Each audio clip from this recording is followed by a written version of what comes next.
தேர்வர்களுக்கு வணக்கம். இன்னைக்கு நம்ம பஞ்சாயத்து ராஜ்ல இருந்து ஒரு ப்ரீவியஸ் இயர் கொஸ்டின் பார்க்கலாம். என்னடா போடுற எல்லா கொஸ்டினுமே ரொம்ப சிம்பிளா தெரியுதே அப்படின்னு பார்க்காதீங்க. இப்பதான் நீங்க ஒரு பிகினரா இருக்கீங்கன்னா கண்டிப்பா அவங்களுக்கு இது ரொம்ப யூஸ்ஃபுல்லா இருக்கும்.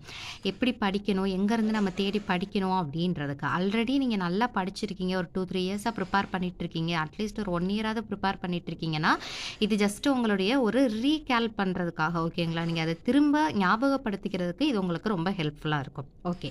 ஸோ ஃபஸ்ட்டு கொஸ்டின் என்னன்னு பாருங்களேன். எந்த மாநிலம் முதல்ல பஞ்சாயத்து ராஜ் முறையை செயல்படுத்தியது அப்படின்னு கேட்டு 4 ஆப்ஷன் வந்து கொடுத்துருக்காங்க. So first of all panchayat Raj அப்படின்றது இந்திய அரசியலமைப்பில் எத்தனாவது பகுதியில் வருது, விதி எதுலேருந்து எது வரைக்கும் வருது, ஆர்டிக்கல் எதுலேருந்து எது வரைக்கும் வருது அப்படின்றத ஃபஸ்ட்டு பார்த்துடலாம். ஸோ பாருங்கள், பஞ்சாயத்து அப்படின்றது பகுதி 9 விதி 243லேருந்து 243 ஓ வரைக்கும். தென் நகராட்சிகள் அப்படின்றது பகுதி 9 விதி 243 பி அதிலிருந்து 243 இசட் ஜி வரைக்கும். தென் கூட்டுறவு அப்படின்றது பகுதி 9 பி விதி 243 இசட் ஹச்சிலிருந்து 243 இசட் டி. ஓகேங்களா? இதில் பஞ்சாயத்து அப்படின்றது எத்தனாவது சட்ட திருத்தத்தில் கொண்டு வந்திருப்பாங்க? ஏன்னா இது நம்மளுடைய அரசியல் அமைப்பில் டிஃபால்ட்டாக கிடையாது, சட்ட திருத்தத்தின் மூலமாக தான் கொண்டு வந்திருப்பாங்க. ஸோ இப்போ பஞ்சாயத்து அப்படின்றது எத்தனாவது சட்ட திருத்தம்?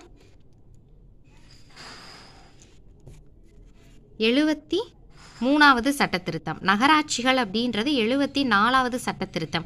கூட்டுறவு 97வது சட்ட திருத்தம். இந்த கூட்டுறவு பற்றி ஆல்ரெடி நம்ம என்ன பண்ணியிருக்கோம்னா ஒரு ஷார்ட்ஸ் ஒரு கொஸ்டின் வந்து நான் போட்டிருக்கேன், செக் பண்ணி பாருங்கள். சரி, ஸோ இப்போ ஆர்டிகல்ஸ் எந்தெந்த பகுதியில் வருது, எந்த சட்ட திருத்தம் அப்படின்றதெல்லாம் பார்த்துட்டோமா? சரி, இப்போ கொஸ்டின் என்ன கேட்டிருக்காங்க? முதல்ல இந்த பஞ்சாயத்து ராஜ் அமைப்பு முறையை செயல்படுத்திய மாநிலம் என்ன அப்படின்னு கேட்டிருக்காங்க. ஸோ இதுக்கான ஆன்சர் வந்து உங்களுக்கு எங்கே இருக்குது அப்படின்னு பார்த்தீங்கன்னா 11th ஸ்டாண்டர்ட் பாலிட்டி புக்கில் இது ரிலேட்டடாக ஃபுல்லாக ஒரு லெசனே நம்மளுக்கு கொடுத்துருப்பாங்க. ஸ்டாண்டர்ட் பாலிட்டி புக்கில் பஞ்சாயத்து ராஜ் பற்றி கொடுத்துருக்காங்க இல்லையா? அதில் பாருங்கள், 1959 அக்டோபர் 2 காந்தியடிகளுடைய பிறந்தநாள் அன்னைக்கு என்ன பண்ணியிருப்பாங்க? ஜவஹர்லால் நேரு வந்து என்ன பண்ணியிருப்பாங்க அப்படின்னா ராஜஸ்தானில் தான் ஃபஸ்ட்டு ராஜஸ்தானில் நகவூர் அப்படின்ற பிளேஸில் தான் ஃபஸ்ட்டு பஞ்சாயத்து ராஜுக்கு என்ன பண்ணியிருக்காங்க அப்படின்னா அடிக்கல் வந்து நாட்டியிருக்காங்க. ஓகேங்களா? இந்த கொஸ்டினுக்கான ஆன்சர் என்னது? ராஜஸ்தான். ஓகேங்களா? பஞ்சாயத்துக்காக முதல்ல.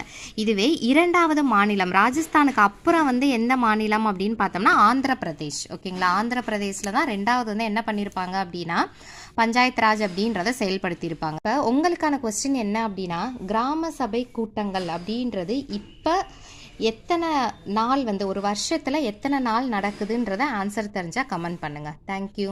Keep supporting.